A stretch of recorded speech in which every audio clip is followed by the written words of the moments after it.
இன்றைக்கி நம்ம உருண்டை குழம்பு பார்க்க போகிறோம். அதுக்கு தேவையான பொருள், நான் குழம்பு கடலப்பருப்பை ஒரு 5 மணி நேரம் முன்னாடி ஊற வச்சுக்கிட்டேன். ஊறியிருக்கு. மிளகாத்தூள் எடுத்திருக்கேன், வடகம் எடுத்திருக்கேன், மஞ்சாத்தூள், உப்பு, வெங்காயம், தக்காளி, கருவேப்பிலை, கொத்தமல்லி, பூண்டு, பச்சை மிளகாய், புளி கொஞ்சம் ஊற வச்சுருக்கேன்.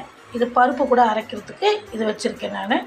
இப்போ நம்ம இந்த பருப்பை அரைப்போம். நம்ம இப்போ ஒரு சட்டி வச்சுருக்கேன், காய்கறி சட்டி. நம்ம இப்போ எண்ணெய் விட்டுக்கலாம்.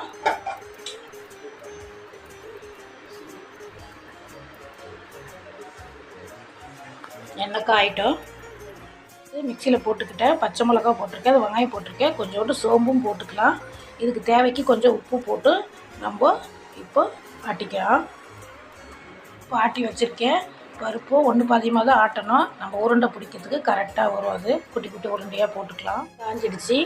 ஃபஸ்ட்டு நம்ம பூண்டு போட்டுக்கலாம்.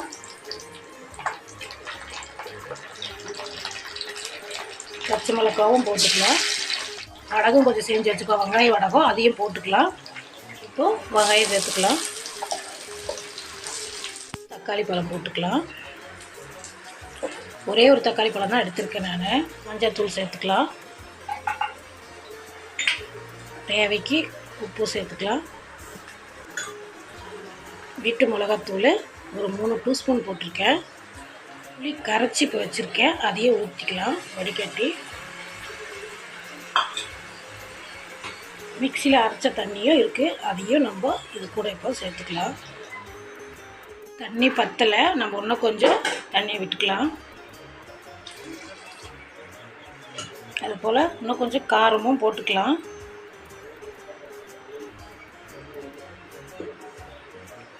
இது வீட்டு மிளகாத்தூள், அதனால் இதில் மல்லியும் வெறும் காஞ்ச மிளகாவும் போட்டு அரைப்போம். நாங்கள் பாதிக்கு பாதியாக அரைப்போம். நல்லாயிருக்கும் டேஸ்ட்டாக. இது ஒரு வாட்டி உங்களுக்கு சொல்லித்தரேன் நான்.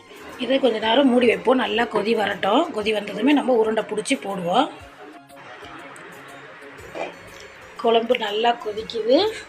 நம்ம உருண்டையை ஒன்று ஒன்றா போடுவோம்.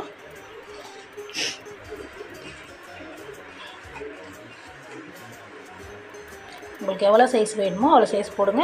போட்டதுமே கொஞ்சம் ஒரு சைஸ் பெருசாகும். நான் ஏன் தேங்காய் ஊற்றலை இன்றைக்கி அப்படின்னா, வெயில் பயங்கரமாக இருக்குது. தேங்காய் ஊற்றணும்னா ஃப்ரிட்ஜுக்குள்ளே தான் குழம்பு வைக்கணும் நம்ம. அதனால் நான் இன்றைக்கி தேங்காய் ஊற்றலை. எந்த குழம்பும் ஃப்ரிட்ஜுக்குள்ளே வைக்கக்கூடாது. நம்ம வெளியே வச்சு தான் சாப்பிட்றோம்.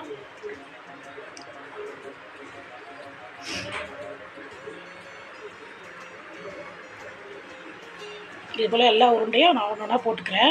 நம்ம உருண்டெல்லாம் போட்டாச்சு. மெதுவாக கரண்டில் எப்படி எப்படி பண்ணிங்கன்னா எல்லா உருண்டையும் நம்மளுக்கு குழம்புக்குள்ளே போயிடும்.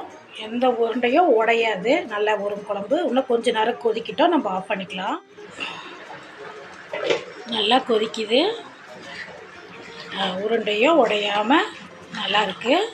அவ்வளோதான். நம்ம இப்போது கொத்தமல்லி தூவிட்டு ஸ்டவ் ஆஃப் பண்ணிக்கலாம். உருண்டை குழம்பு ரெடி.